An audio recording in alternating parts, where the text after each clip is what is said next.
Cadê a Flávia? Flávia, cadê a Flávia? Não, a outra Flávia. É você. Pega lá para mim os DVDs que tem lá do Pastor Heber e os livros. Irmãos, quem aqui não comprou ou não ganhou, porque no domingo passado nós presenteamos os pais com um DVD do Pastor Heber. E aí nós colocamos os outros à venda a R$5 cada um. Esse DVD vale R$25. Nós estamos vendendo a R$5, irmãos, para abençoar o ministério lá dos jovens, mas é para você comprar. Quem não comprou nenhum DVD ou nenhum livro, levanta a mão bem alto.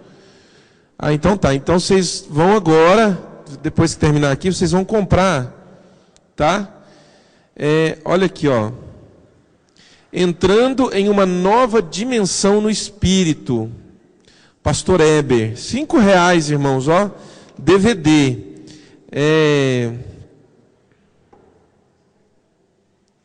Congresso Nacional Ouvir e Crer. 31 de janeiro. Ministração da terceira noite. Essa ministração eu não me lembro dela, mas é o pastor Heber que pregou, é bênção.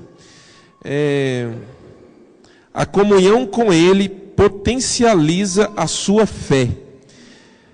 Então, aqui para você adquirir, tá? Esse livro, irmãos, olha só, O Descanso de Deus. Irmãos, R$10 que nós colocamos à venda. Irmãos, esse não é o preço de custo. Eu acho que esse livro aqui, de preço de custo, ele deve sair uns R$13, eu acredito. Deve sair uns R$13. Nós estamos colocando a R$10, assim, para realmente todo mundo adquirir. Graça Derramada, também R$10. Esse aqui eu acredito que de custo ele é R$15. Lá na igreja de Goiânia, se você for comprar lá na igreja de Goiânia, você vai pagar R$30 esse livro. Nós estamos vendendo por 10 aqui.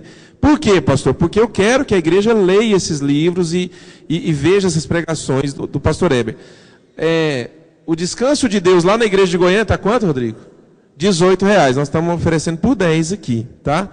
E os DVDs, você sabe quanto que é lá? Eu falei 25, né? Então estava enganado. R$15 DVD. Hã? Né? Deve ser uns 15, R$20. Eu falei 25, perdão, mas eu estou vendendo por 5. 5, tá? Então, para você ouvir, esse dinheiro, assim, dos DVDs e dos livros aqui, vai para abençoar o Ministério dos Jovens. Irmãos, a igreja comprou todo esse material, tá? E eu ofertei para os jovens, só tirei aquele presente do Dia dos Pais, lá que eu dei para todo mundo, uma bênção, tá? Se alguém não puder comprar, me fala, eu vou te dar de presente, ou um livro ou um DVD, tá bom? Mas você não vai deixar de adquirir. Amém? Vamos lá então, nós estamos falando sobre o arrebatamento da igreja, e na aula passada, o Claudinei, pode colocar em corpo glorificado. Pode ir passando aí e coloca em corpo glorificado.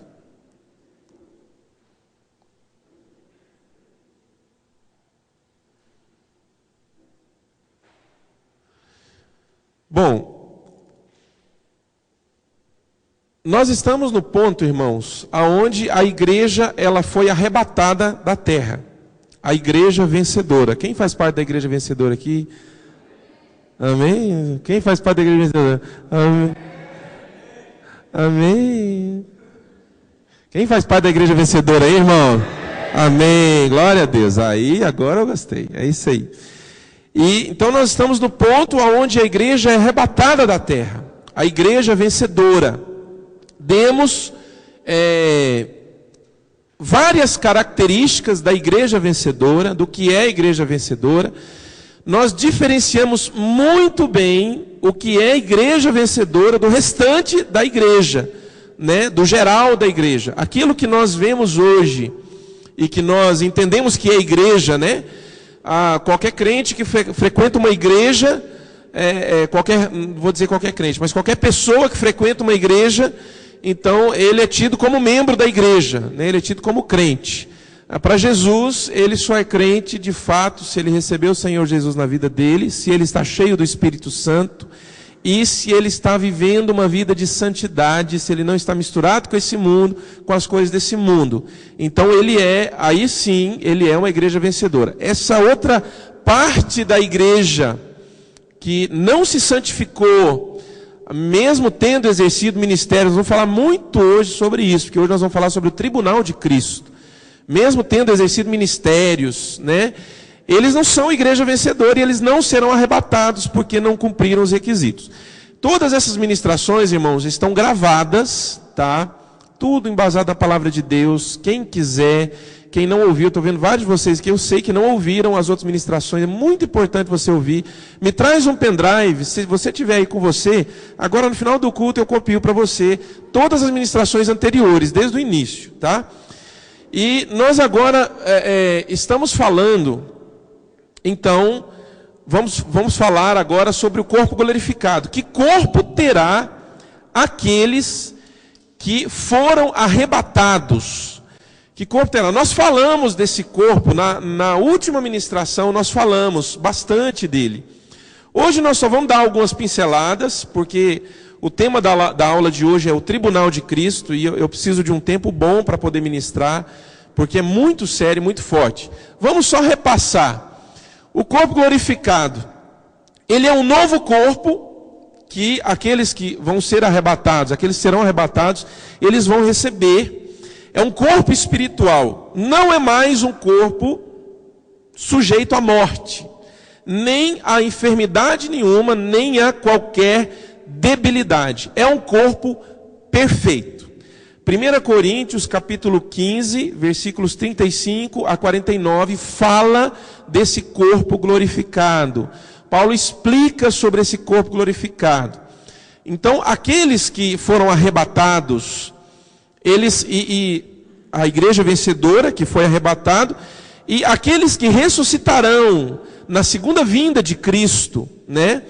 Que aqueles que não foram arrebatados e se arrependeram, e enfim, de verdade se converteram, viveram uma vida de santidade, mas morreram durante a grande tribulação.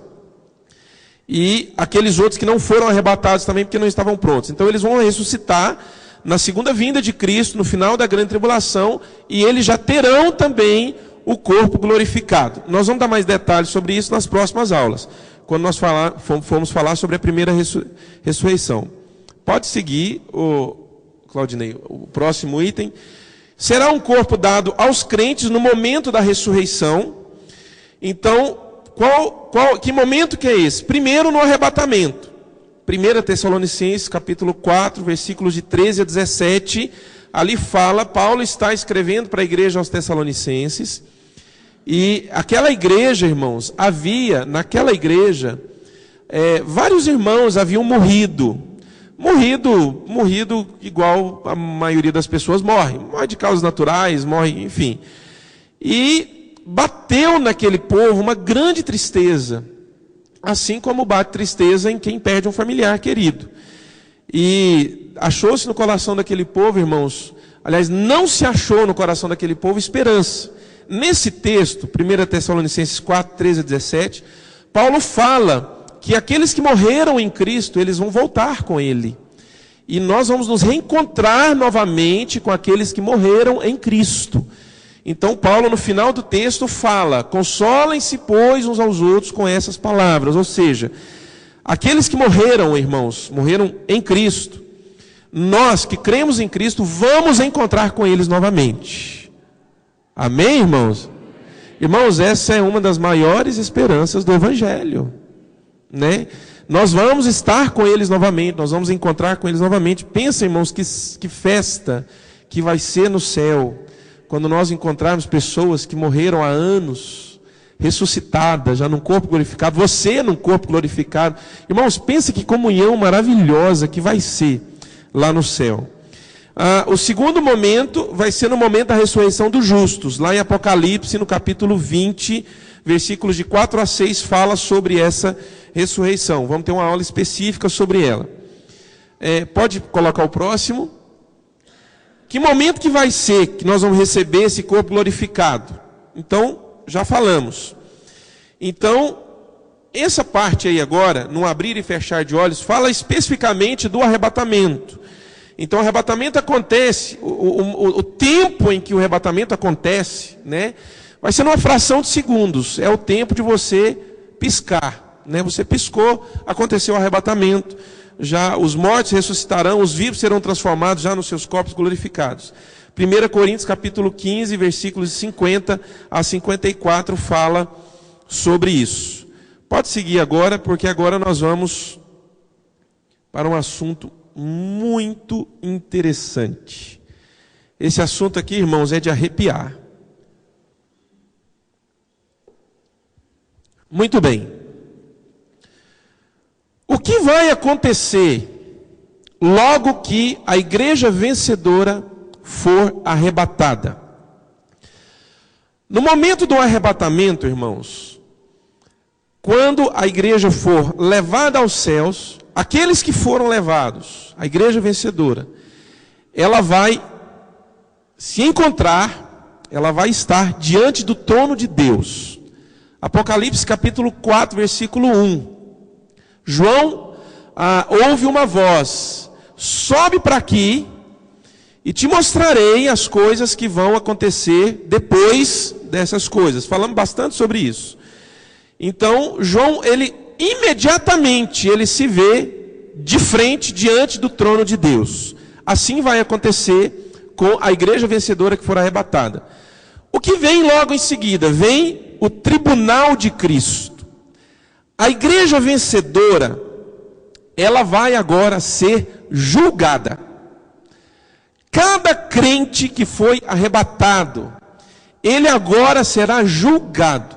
Ele vai entrar no tribunal de Cristo. Agora veja bem que o tribunal de Cristo, você não pode confundir ele com o juízo do trono branco, que também é um julgamento.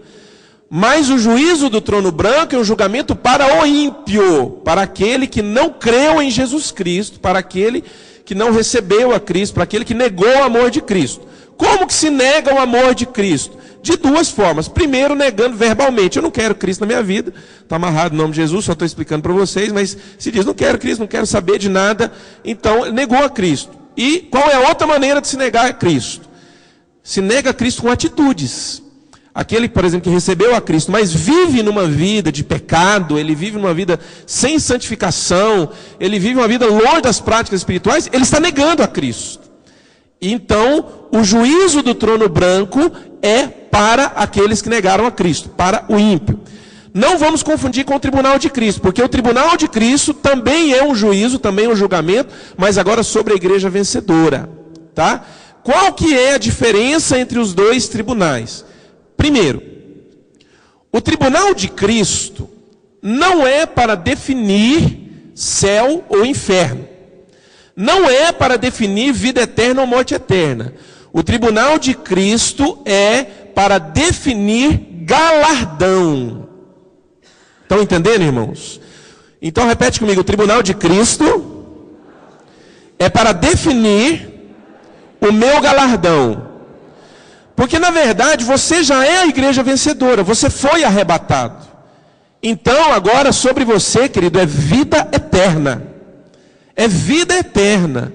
Não é mais inferno, entendeu? Não é mais morte, é vida eterna. Só que agora Jesus, ele vai recompensar você pela obra que você fez aqui na terra, por meio do seu corpo, enquanto você esteve aqui. Vai ser a recompensa de Jesus, vai ser o pagamento de Jesus. Galardão, irmãos, a palavra galardão está aí no telão, significa recompensa.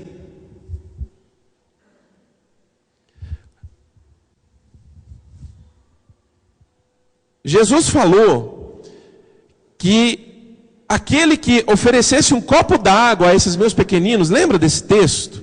De maneira nenhuma eles ficariam sem o galardão deles. Então, querido, preste atenção, existe recompensa até por um copo d'água que você dá em nome do Senhor Jesus Cristo. Existe recompensa, tá? Agora, vamos ver onde estão esses textos. Pode colocar aí o próximo. Vamos ler bem forte, todo mundo junto. 2 Coríntios, capítulo 5, versículo 10. Está no telão. Vamos lá? 1, 2, 3 e já.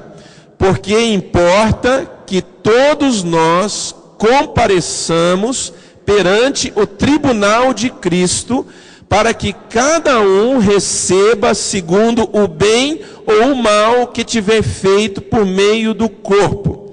Romanos capítulo 14, versículos 10 e 12. Todo mundo junto, vamos lá, 1, 2, 3 e já, bem forte.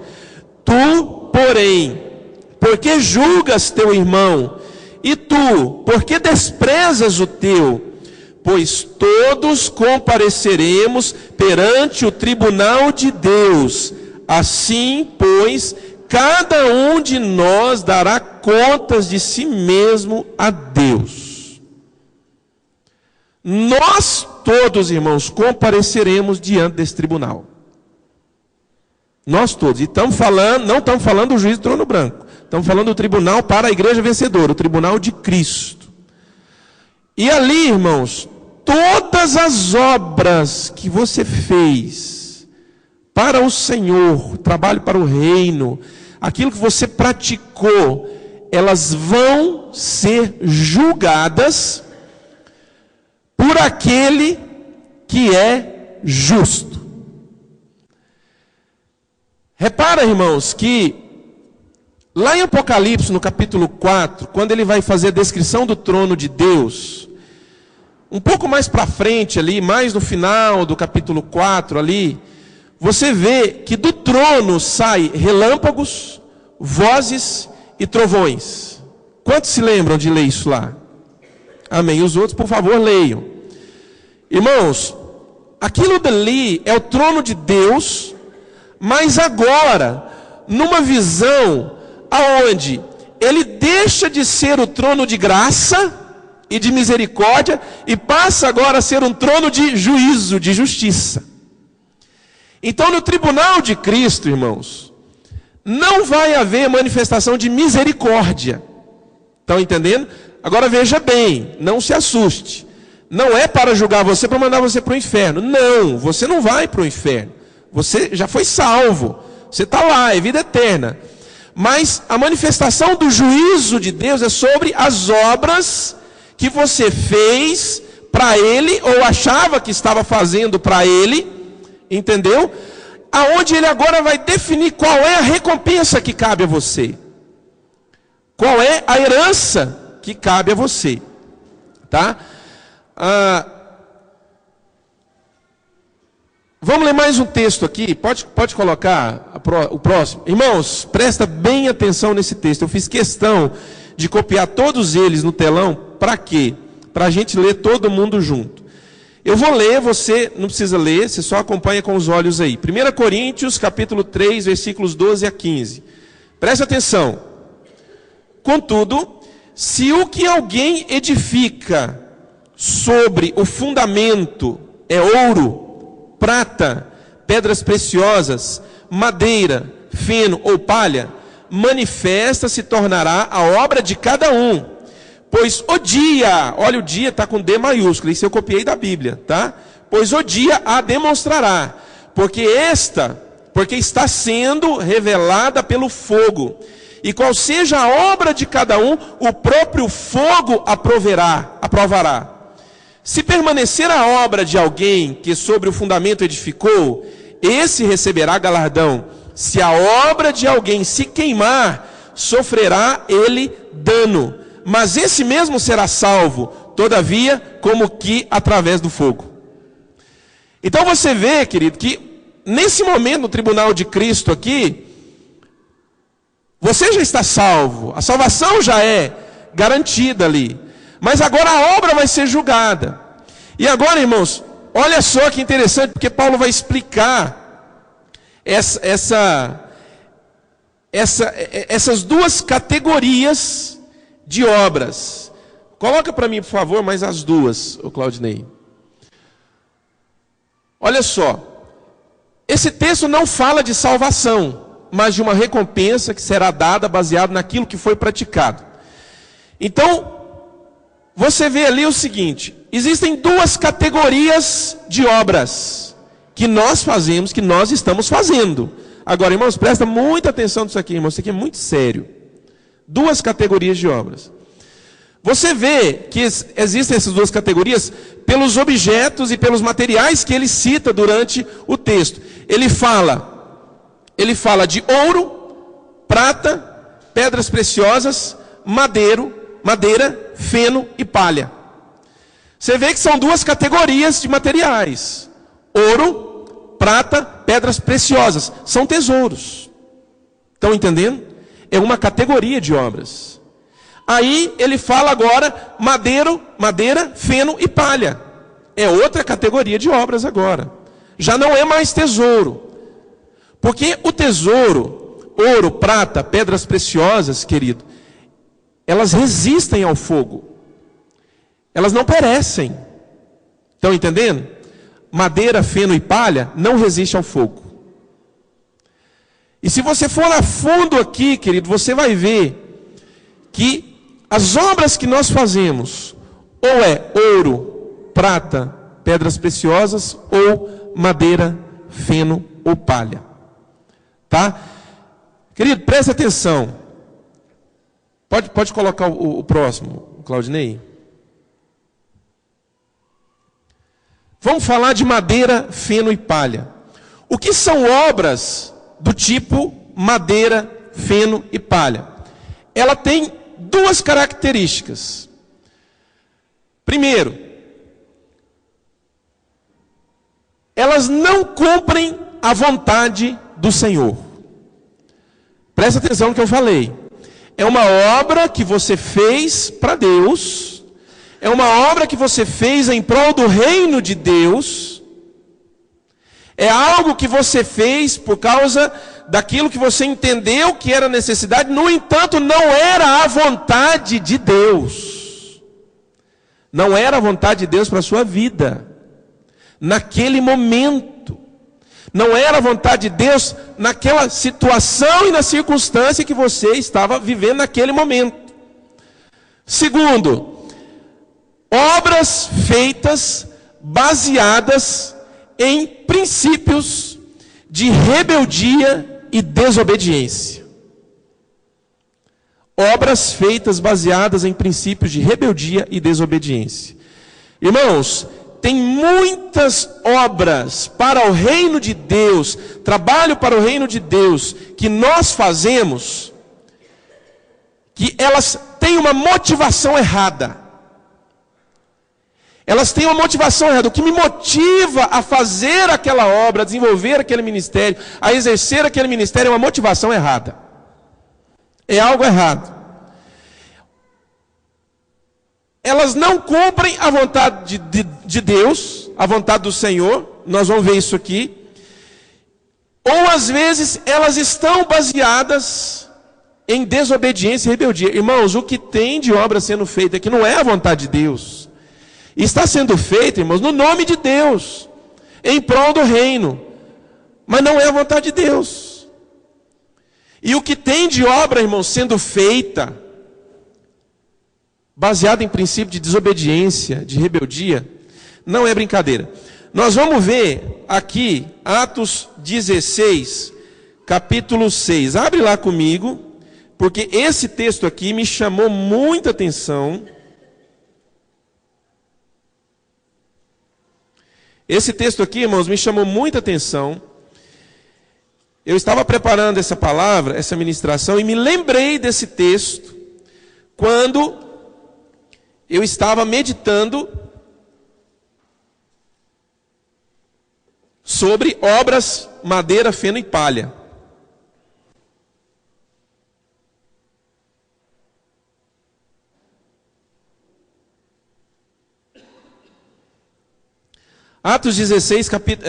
Atos capítulo 16, versículo 6. Olha o que diz aqui o texto.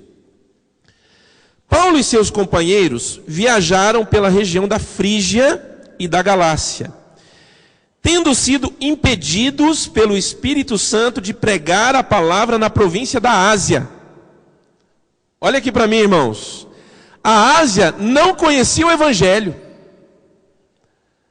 A região da Ásia, ali onde está a China, onde está o Tibete, onde está Mongólia, onde está a Índia, o norte da Índia ali todo, aliás, acho que toda a Índia ali está na Ásia, o norte da Índia, ali, irmãos, faz parte da janela 1040, onde estão os maiores grupos de megapovos que nunca ouviram falar sobre o Evangelho. Ali é a Ásia. Agora o texto diz aqui que Paulo e seus companheiros viajaram pela região da Frígia e da Galácia, tendo sido impedidos pelo Espírito Santo de pregar a palavra na província da Ásia. Uai, mas peraí, que negócio é esse? Aquela região não conhece o Evangelho. O Evangelho não chegou ali. E Paulo estava ali. E Paulo olhou para a Ásia, para aquelas cidades que existiam naquela época, falou com os companheiros: galera, vamos para lá, vamos levar o Evangelho para lá. Mas o Espírito Santo os impediu, irmãos. Não foi Satanás, não foi o diabo, não foi um demônio. Foi o Espírito Santo de Deus que impediu eles de ir para lá. Por quê, irmãos? Irmãos, prestem atenção. Deus tem os caminhos dele. Deus tem os projetos dele, que muitas vezes, para não dizer todas as vezes, são muito diferentes dos nossos. Por isso que nós precisamos, irmãos, estar atentos sobre a obra que nós estamos fazendo. Será que essa é a vontade de Deus para a minha vida nesse momento? Acontece que não é que não era a vontade de Deus que o Evangelho não chegasse na Ásia. Não. Mas não era a vontade de Deus para aquele momento, para aquela ocasião. Para aquele tempo ali, não era a vontade de Deus que o Evangelho chegasse na Ásia. Por isso o Espírito Santo veio e impediu que eles entrassem na província da Ásia. Olha o versículo 7. Quando chegaram à fronteira da Mísia, tentaram entrar na Bitínia, mas o Espírito de Jesus os impediu. Irmãos, eles tentaram entrar. Não foi uma questão assim, deles pensaram: a gente podia ir lá para Bitínia. Não foi isso. Eles tentaram entrar, eles foram lá, foram tentar entrar naquela região, naquela cidade, mas o texto diz que o Espírito de Jesus os impediu. Por quê? Não era vontade de Deus. Paulo estava numa viagem missionária. Veja agora o versículo 8. Então, o que eles fizeram? Contornaram a Mísia e desceram a Troade. Durante a noite, Paulo teve uma visão, na qual um homem da Macedônia estava em pé e lhe suplicava: passa a Macedônia e ajude-nos. Depois que Paulo teve essa visão, preparamo-nos imediatamente para partir para a Macedônia, concluindo que Deus nos tinha chamado para lhes pregar o Evangelho. Olha, irmãos, que tremendo! Olha que tremendo isso aqui. Ele planejou ir para a região da Ásia, o Espírito Santo não deixou. Ele planejou entrar na Bitínia, o Espírito de Jesus não deixou. Não deu certo? Não deu, beleza. À noite, Paulo tem uma visão. Vê um homem macedônio, um varão macedônio, dizendo para ele: passa para cá e nos ajuda.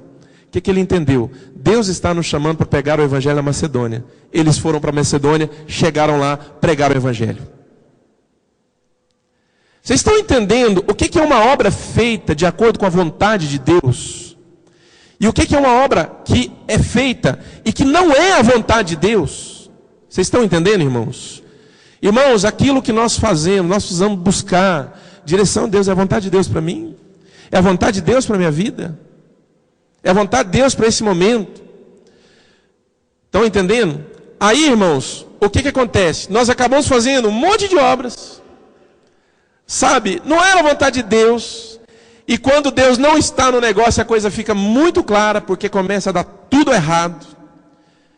E aí, às vezes, perde-se anos fazendo uma obra que não era a vontade de Deus. Tudo porque, principalmente, irmãos, basicamente uma coisa, não tem uma vida de oração. Não tem. Não é sensível ao Espírito Santo. Então, dificilmente vai ouvir o Espírito Santo dizendo para não fazer. Quantos creem que quando eu busco o Senhor em oração, Ele vai me mostrar a vontade dEle? Quantos creem nisso? Então, querido, eu jamais posso fazer qualquer obra sem uma vida de oração. Porque só aí, irmãos, é que Deus vai me mostrar a vontade dEle. E é só aí que ele vai me dar a estratégia dele para fazer. Querido, o que é feito para o reino, em nome de Deus, que não é a vontade dele, é madeira, feno e palha. O que acontece quando o fogo é lançado na madeira, no feno e na palha? Vamos falar da madeira. Primeiro, a madeira vai se queimar, sim ou não? Vai se queimar. Vai demorar um tempo ali, mas ela vai se queimando, ela vai se queimando, ela vai se queimando até virar cinza. Estão entendendo? O que você faz quando você... O que acontece quando você lança fogo no feno e na palha? O que acontece? Irmãos, faz assim, ó. E em 10% do tempo da madeira, aquilo já tudo é cinza. Estão entendendo? Não subsiste. Irmãos, tem muita obra. Feno, irmãos, e palha é muito volumoso. Estão entendendo? Feno e palha é muito volumoso. Tem muita obra, irmãos, que a gente faz com ativismo. Todo mundo vê. É uma maravilha. Só tem volume, tem barulho. Se torna famoso. Mas se tiver, querido, com a motivação errada, se não for a vontade de Deus, a hora que o fogo do tribunal de Cristo vier, vai fazer assim, ó. Acabou, querido. Aí, o que aconteceu? Você perdeu tempo. Mesmo que você tenha feito essas obras com renúncia própria, com dedicação, com empenho, mas não era a vontade de Deus para a sua vida, querido, ó, acabou. Virou palha. Pode colocar o segundo slide. Ele diz assim, olha aqui, o que eu escrevi aqui. Obras feitas nesse princípio não geram galardão. São perda de tempo, mesmo que tenham custado muito esforço, dedicação e até renúncia. São volumosas, trazem fama, admiração e exaltação, mas não representam nada porque não são aceitas pelo Senhor. Não são aceitas pelo Senhor. Vamos lá para 1 Samuel capítulo 15. Abre lá em 1 Samuel capítulo 15, porque agora nós vamos falar de uma obra que é da vontade do Senhor, que eu fui comissionado para fazer. Presta bem atenção nisso aqui, irmãos. Porque agora nós não vamos falar de uma obra que não é a vontade de Deus. Nós vamos falar de uma obra que é a vontade de Deus, que Deus me comissionou para fazer, mas eu fiz debaixo de um princípio de desobediência e rebeldia. 1 Samuel capítulo 15. Versículos 1 a 23. Deixa eu ler aqui alguns versículos, que é muito grande, mas eu vou ler aqui alguns trechos desse texto. Presta atenção nisso aqui. 1 Samuel 15, 1. Samuel disse a Saul: eu sou aquele a quem o Senhor enviou para ungí-lo como rei de Israel, o povo dele. Por isso, escute agora a mensagem do Senhor. Olha para mim. Samuel estava dando para Saul, que já tinha se tornado rei de Israel, uma mensagem que vinha de Deus. Era Deus que estava falando através de Samuel. 2. Assim diz o Senhor dos exércitos: castigarei os amalequitas pelo que fizeram a Israel, atacando-o quando saía do Egito. Agora vão, ataquem os amalequitas e consagrem ao Senhor para destruição tudo o que lhes pertence. Não os poupem, matem homens, mulheres, crianças, recém-nascidos, bois, ovelhas, camelos e jumentos. Olha para mim, irmãos. Qual foi a palavra do Senhor para Saul? Saul, ataque os amalequitas, porque eu vou castigar esse povo, porque eles atacaram o povo de Israel quando eles estavam saindo do Egito. Agora eu vou castigá-los. E vou fazer isso através de você. Então a minha palavra para você, presta atenção. Minha palavra para você, meu chamado para você, a minha comissão para você é: ataque os amalequitas. Deus levantou Saul. Deus comissionou Saul, Saul recebeu uma palavra de Deus. Naquele momento, naquela situação, a guerra contra os amalequitas era a vontade de Deus. E Deus disse para Saul, através de Samuel: mate todos, não poupe ninguém, homem, mulher, velho, criança, recém-nascido, ovelha, boi, jumento, mata tudo, destrói tudo. Queridos, essa era a palavra de Deus para Saul. Então recebeu a missão. Vamos em frente agora. 4. Então convocou Saul os homens e os reuniu em Telaim. 200.000 soldados de infantaria, 10.000 homens de Judá. 200.000 soldados de infantaria. Quem sabe aqui, irmãos, qual é o contingente do exército brasileiro? Quantos mil homens o exército brasileiro tem à disposição para a guerra? Alguém sabe? Não sabe não? Uma vez eu olhei, eu acho que era na faixa de 100 mil homens que estão prontos para pelejarem. Eu não tenho muita certeza, mas eu acho que estou até exagerando um pouquinho.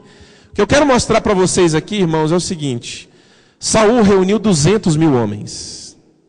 10.000 homens de infantaria, mais tantos mil homens disso. Irmãos, não é qualquer um que faz isso. Irmãos, certa vez, Saul, ele ficou, eu não me lembro agora qual é a passagem, mas vocês vão se lembrar. Ele ficou indignado por causa de um crime que aconteceu. Saul pegou um boi, partiu em 12 pedaços e mandou um pedaço. Quem se lembra dessa história? Mandou um pedaço. O que era, Saul? Qual foi a circunstância? Por que ele ficou bravo? Queria mostrar a força dele como rei, mas tinha acontecido alguma coisa. Bom, enfim, não importa. Mas Saul, ele pegou um boi, cortou em 12 pedaços e mandou um para cada tribo de Israel. E ele falou assim: assim vai acontecer aos bois daqueles que não se ajuntarem a Saul e Samuel na luta contra não sei quem lá. Irmão, Saul era um líder. E não era um líder qualquer não. Saul foi um homem levantado por Deus. Ele pegou, irmãos, ele recebeu o reino de Israel de Deus. Agora Saul reúne 200.000 homens. 200.000 homens. Olha o que fala no versículo 5. Saul foi à cidade de Amaleque e armou uma emboscada no vale. Depois disse aos queneus: retirem-se e saiam do meio dos amalequitas, para que eu não os destrua junto com eles. Pois vocês foram bondosos com os israelitas quando eles estavam vindo do Egito. Então os queneus saíram do meio dos amalequitas. E Saul atacou os amalequitas por todo o caminho, desde Avilá até Sur, a leste do Egito.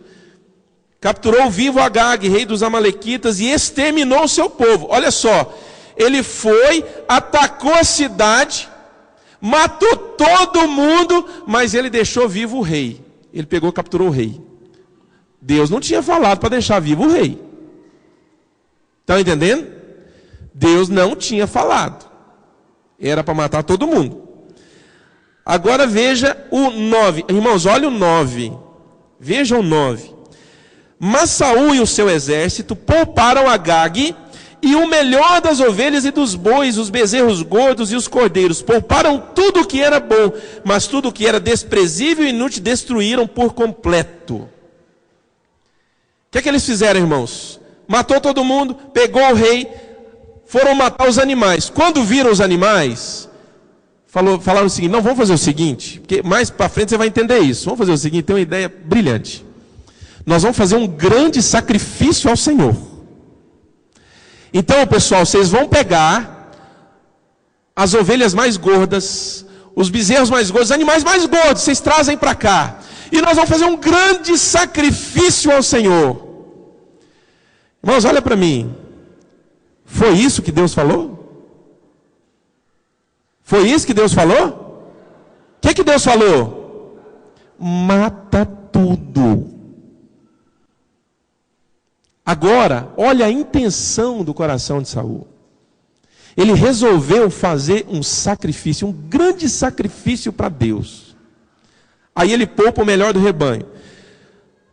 Versículo 10. Então o Senhor falou a Samuel: Olha só o que Deus falou para Samuel.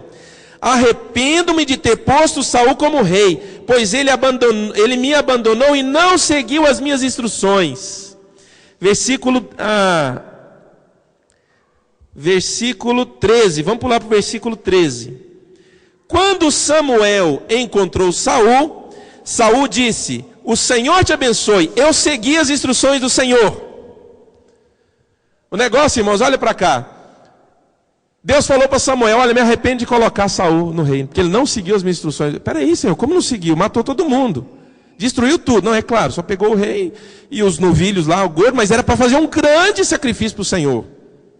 Deus fala para Samuel: Saul não obedeceu às minhas instruções.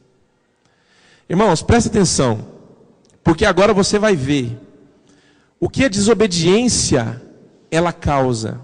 E como uma obra feita com desobediência, irmãos, ela é rejeitada pelo Senhor, mesmo que a intenção seja maravilhosa.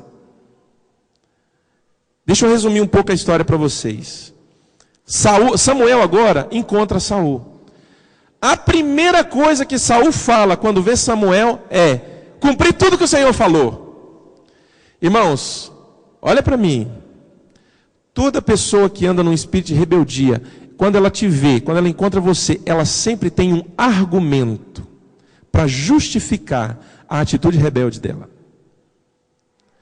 Toda pessoa que anda em rebeldia, em desobediência, ela é muito boa para argumentar.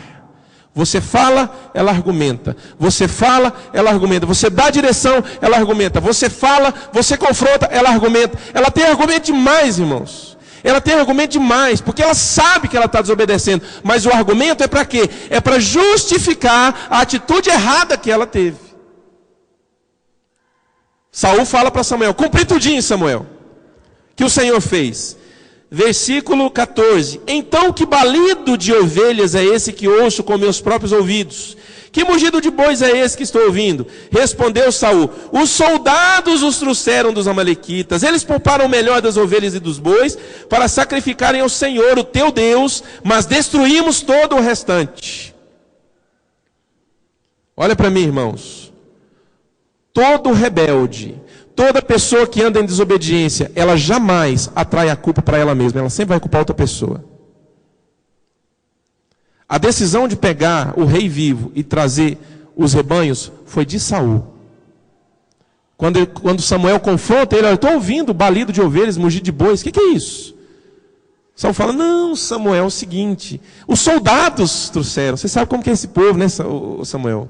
Todo mundo feliz por causa da vitória. Resolveram, não vamos fazer um grande sacrifício para o Senhor. Aí eles resolveram pegar. Estava mentindo. Porque não foi os soldados, foi ele.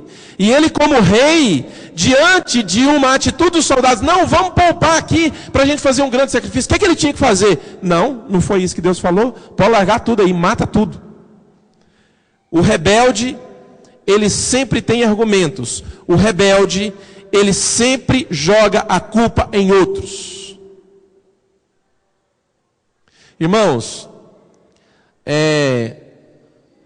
lá, uma vez eu estava ouvindo a ministração do Luiz Hermínio, e ele tem um programa com casais lá, e o título da ministração para a reunião dos homens, que é com casais, mas tem uma reunião que vai só homens, outra reunião, ao mesmo tempo, outra reunião com só as esposas. O título da ministração é: a culpa é sua. E lá para as mulheres, o título da ministração é: a culpa é sua. Fala assim: a culpa é minha. Fala assim, bate a mão no peito e fala: a culpa é minha. A culpa é minha. Meu irmão, é isso aí, a culpa é sua mesmo.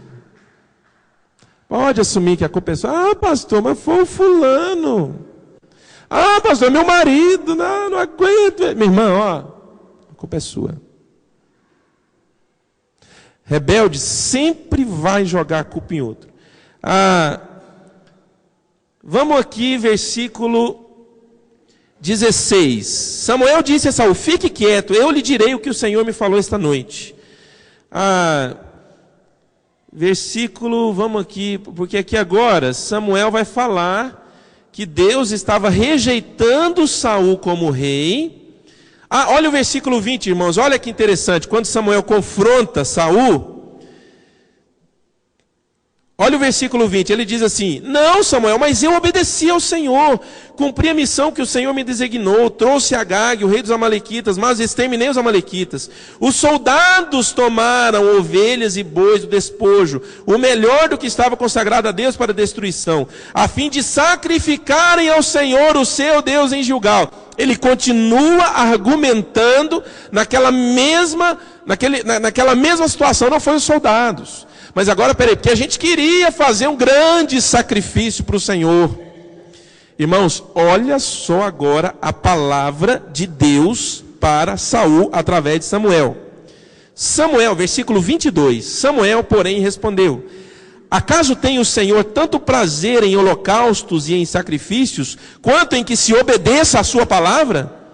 A obediência é melhor do que o sacrifício, e a submissão é melhor do que a gordura de carneiros.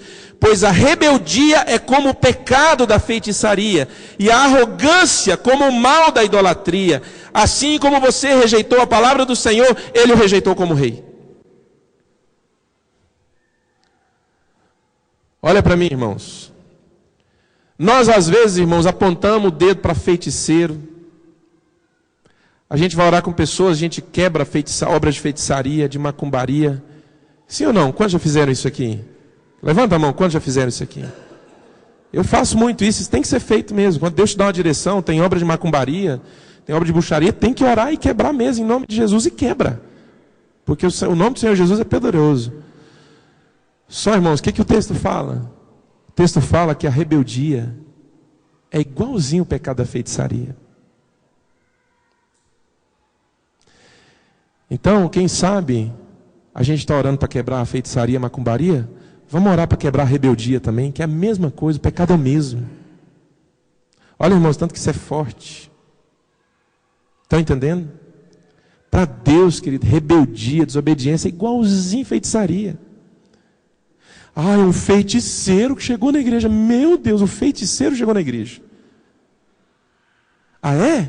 O rebelde está entrando na igreja. Olha lá o rebelde, ó. Desobediente. Não anda em submissão. Não se submete à liderança. É rebelde. Que diferença tem? Dá licença, porque hoje é quarta-feira, então eu posso falar. É tudo farinha do mesmo saco. Tem que quebrar a feitiçaria? Tem que expulsar? Tem. Claro que tem.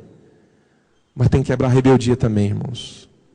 Olha, irmãos, tem uma coisa que Deus, Ele rejeita. É o coração rebelde. Irmãos, Saul, a partir desse momento, ele só afundou, porque Deus retirou o espírito dele de sobre Saul. Saul foi acabar consultando uma médium, tentando invocar o espírito de Samuel. Olha onde Saul foi parar. Numa cartomante, numa necromante, tentando invocar o espírito de Samuel. Sobe um demônio dizendo que era Samuel, ele acredita, o demônio profere um monte de palavras de maldição. Irmãos, olha onde foi parar, de escolhido por Deus agora, para alguém, irmãos, que estava consultando mortos, espírito de mortos. Por causa de quê? Por causa de rebeldia. Foi a partir desse momento aqui, querido, em nome de Jesus. A rebeldia, quando ela é cultivada no coração, a desobediência, ela só vai levar para a desgraça. Mas quando esse coração se arrepende, irmãos, pede perdão a Deus, e entra em embate de submissão, querido, aí Deus recebe com alegria, e tudo é perdoado. Mas toda obra que foi feita naquele período em que se estava andando em rebeldia dentro da igreja, trabalhando para o Senhor, tudo aquilo dali, irmãos, madeira, feno e palha. Não vai ter galardão. Sim, pois não, Gisneia. Olha, se houver arrependimento genuíno, verdadeiro mesmo, sim, eu creio que será arrebatado, sim. Entendeu? Eu preciso sempre crer que para uma situação de pecado, se há arrependimento, há perdão. 1 João 9, se confessarmos os nossos pecados, Ele é fiel e justo para nos perdoar os pecados e nos purificar de toda injustiça. Então entendeu que estava num caminho de rebeldia, desobediência, se arrepende, confessa para o Senhor, abandona a rebeldia e Ele purifica toda a injustiça. Acabou. Vai ser arrebatado. Só que aquela obra feita ali, na rebeldia, ela não vai ser contada. Entendeu? Madeira, feno e palha. Essa daí, meu irmão, acabou. Irmãos, quando nós nos desligamos da Assembleia de Deus, depois que eu fui para o intensivo em 2008, eu sempre gosto de lembrar dessa história, porque isso me gerou muito temor no meu coração. Alguns irmãos aqui, eu não sei se... Não, acho que aqui não tem... Mas deve ter, alguém daquela primeira turma lá da igrejinha da Assembleia de Deus, lá na Avenida Jardim. Ah, Suede. Mas quando nós começamos a igreja, eu acho que a Suede não estava, quando a gente começou a igreja lá no prédio da Marisa, ali em frente à loja ali. Oi? Ah, você passou lá, né? Você foi, mas depois é que você firmou mesmo. Então, irmãos, a igreja começou a crescer muito e tal, mas a gente estava ligado à Assembleia de Deus. O pastor me deu autonomia para a congregação, beleza. Só, irmãos, que a gente começou a andar num caminho paralelo ao caminho da Assembleia de Deus. Joás sabe dessa história direitinho. Joás, o Rodrigo, estava todo mundo lá. Paralelo. Por quê? Quem ia lá era um culto igual aqui. Não tinha nada a ver com o culto da Assembleia de Deus. Né? Nada contra. E a gente, na escola dominical, eu ministrava Apocalipse, pessoal, enfim, irmãos, era aquela maravilha, aquele louvor abençoado. A Patrícia, cadê a Patrícia? A Patrícia, ela fala que, acho que quando Jesus pegou ela mesma, foi num momento de louvor, lá naquela igrejinha da Avenida Jardim. Quando assim, Jesus tocou no coração dela, sabe? E aí, irmãos, se passou o ano de 2007 e a gente naquele mover ali. E quando tinha Santa Ceia, lá na sede da igreja, a gente tinha que ir para lá, então fechava lá e ia para lá.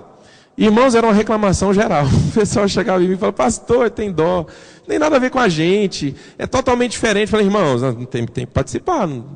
Foi indo até, irmãos, que o pastor autorizou a gente a fazer a Santa Ceia lá na igreja, então a gente não ia mais para a sede. Mas era muito diferente, o estilo, o sistema, você entendeu? O ambiente. Aí eu fui para a MCM em 2008, janeiro. 30 dias de intensivo, eu, a Márcia e as 3 crianças. E, irmãos, quando eu voltei, eu falei, meu Deus, eu estou andando num princípio de rebeldia contra o pastor Carlos. Ah, irmãos, mas esse negócio bateu forte, mas doeu. Irmãos, eu falei, eu preciso resolver isso agora. Cheguei num sábado, segunda-feira eu liguei para ele, pastor, eu preciso falar com o senhor. Irmãos, ele e a esposa sentaram na minha frente, eu sentei na frente dele, irmãos, eu comecei a falar, irmãos, mas eu chorei, eu não conseguia falar direito, e eu chorei, irmãos, eu chorei, eu acho que eles estavam pensando que era talvez um problema assim, entendeu, enorme e tal, meu Deus, o que está acontecendo com o obreiro? Eu falei, pastor, me perdoe, eu estou andando em rebeldia contra o Senhor.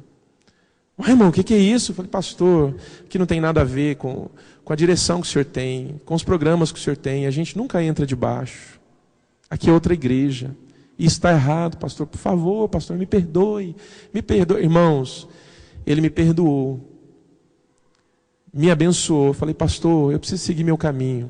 A esposa dele falou assim, Jesus sempre me falou, quando você entrou, que um dia você seguiria o seu caminho. Você está abençoado, em nome de Jesus, pode ir. E aqui nasceu a Ouvir e Crer, que vocês conhecem. Ah, irmãos, madeira, feno e palha. Entendeu? Você não segue o mesmo rio. Você não segue o mesmo mover.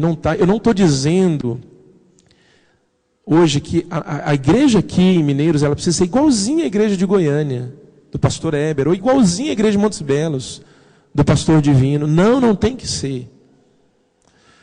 Mas se eu não concordo com vida no Espírito, com oração em línguas, então o que eu estou fazendo aqui? Estão entendendo isso?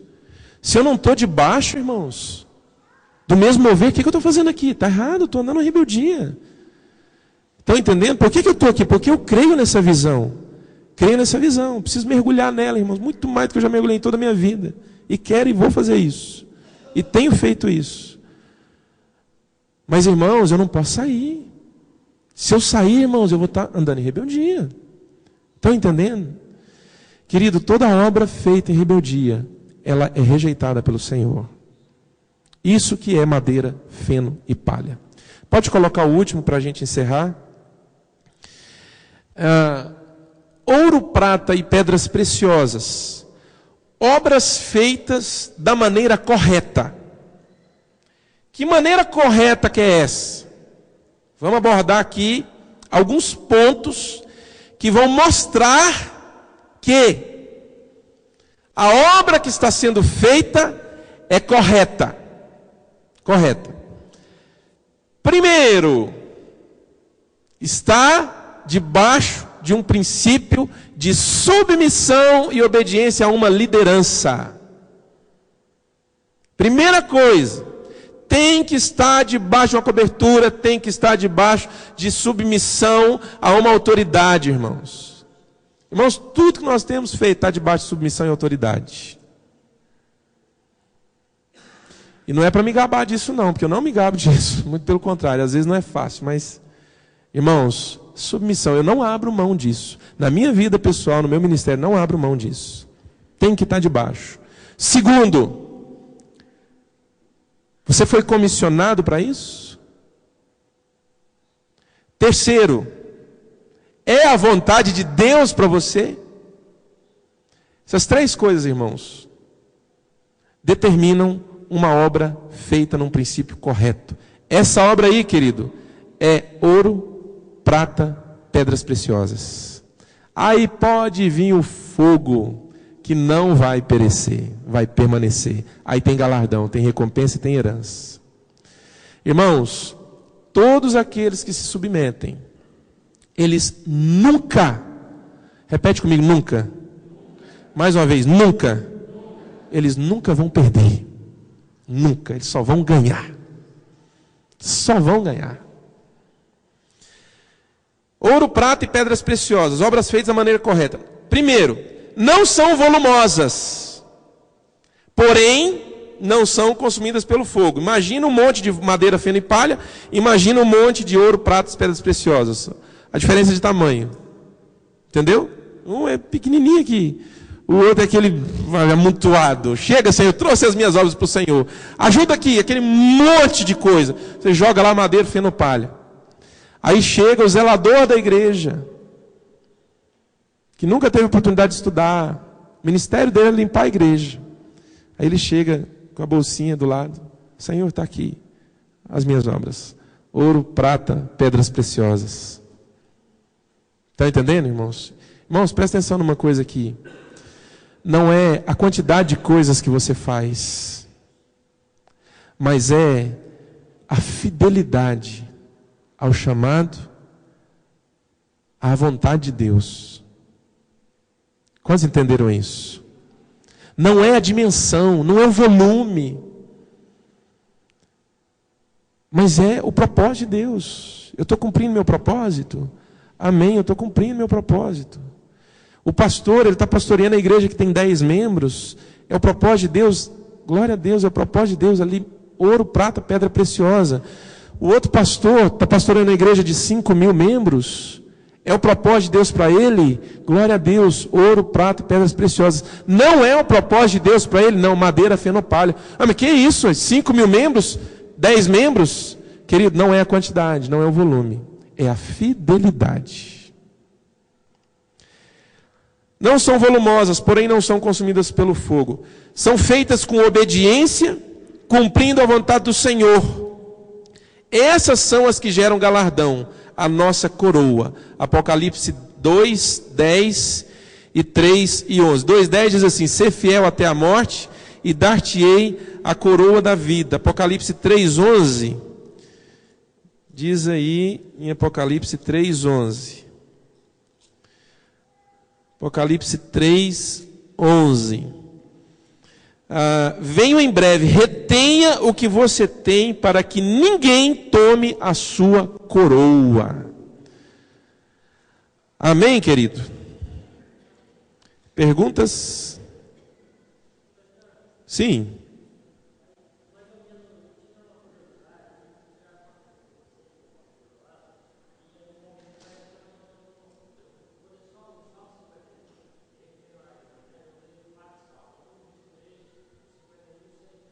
Tá. Uhum.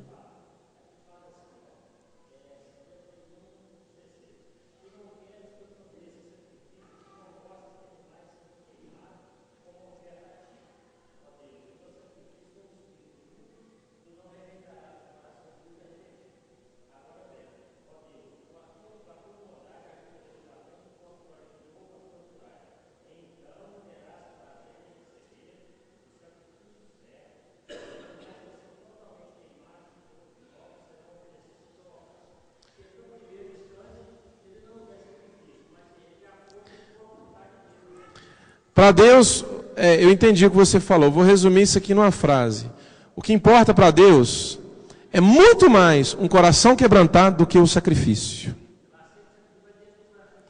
Ele aceita o sacrifício desde que o coração esteja quebrantado. Um sacrifício com o coração endurecido, meu filho, Deus não aceita. Saul poupou só o rei. O resto tinha morrido tudo. Destruiu tudo. Só os bezerros gordos ficou. Ó. Não adianta. Entendeu? Por quê? Desobedeceu. Rebeldia, se rebelou. Não.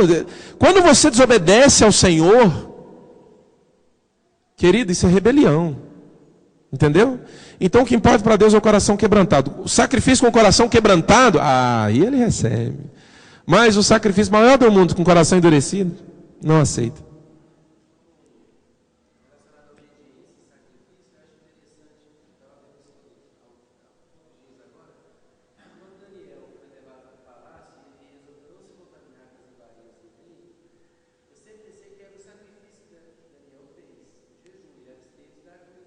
Aham.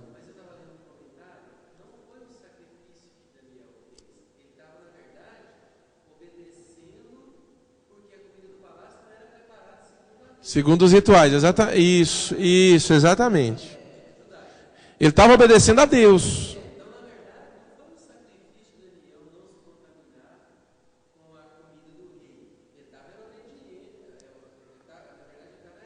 Obediente à palavra do Senhor. Isso, exatamente. Ele estava obediente à palavra do Senhor.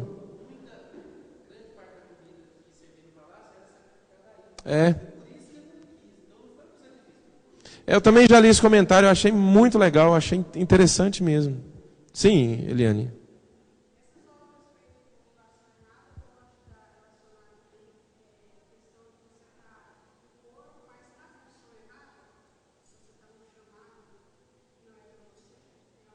Não, a motivação errada é outra. Eu não penso assim.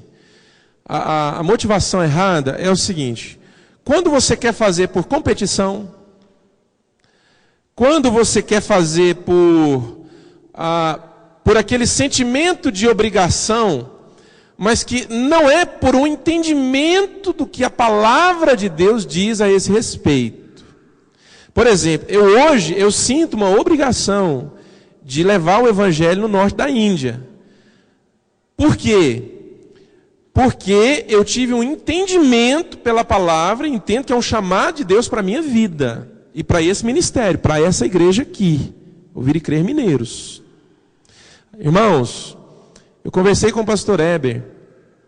O pastor Heber vai vir aqui antes da nossa viagem, nós vamos com um grupo agora, dia 28 de outubro.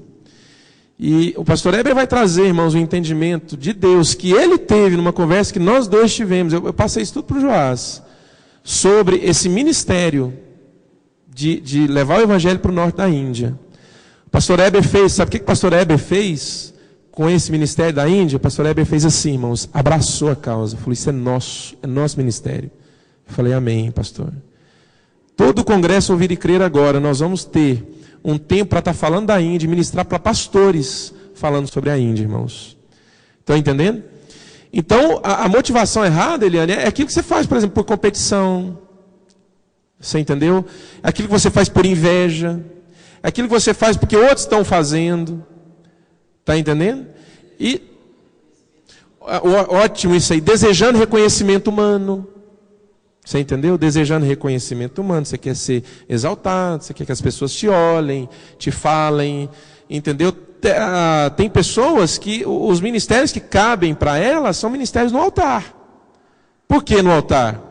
Porque é onde tem visibilidade. Está entendendo? Motivação está errada, completamente errada. E eu te digo que os maiores ministérios não estão aqui no altar. Falo como pregador da palavra de Deus, não estão aqui no altar. Os maiores ministérios estão nos bastidores, quem dobra o joelho para orar pela igreja, pelo ministério. Ali está grandes ministérios, mas são pessoas que não são vistas. Você entendeu? São pessoas que não são nem contadas, irmãos. Estão entendendo? Então isso é motivação errada. Oi.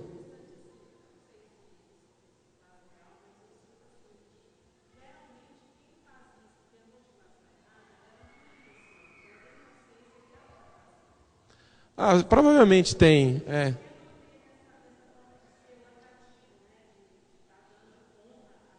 Exatamente. Provavelmente tem mesmo. Às vezes tem, outras pessoas não. Às vezes é falta de entendimento mesmo da palavra. É um sentimento que carrega na alma dela. Ela acha que aquilo é normal, você entendeu? O próprio ego. Amém, queridos? Bora para casa? Vamos ficar de pé então, vamos orar.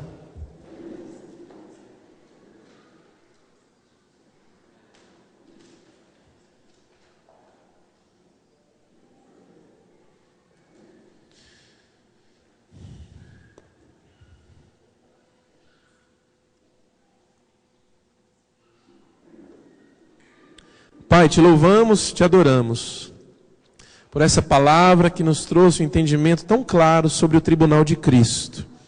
Que o teu Espírito Santo, Senhor, possa nos levar a fazer obras que são ouro, prata e pedras preciosas.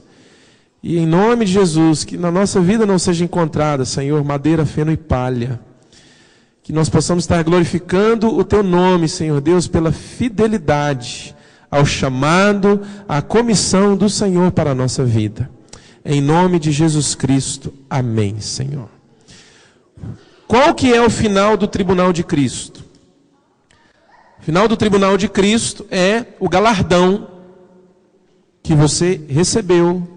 E com esse galardão, com essa recompensa, você vai viver toda a eternidade. Amém, irmãos? Deus abençoe.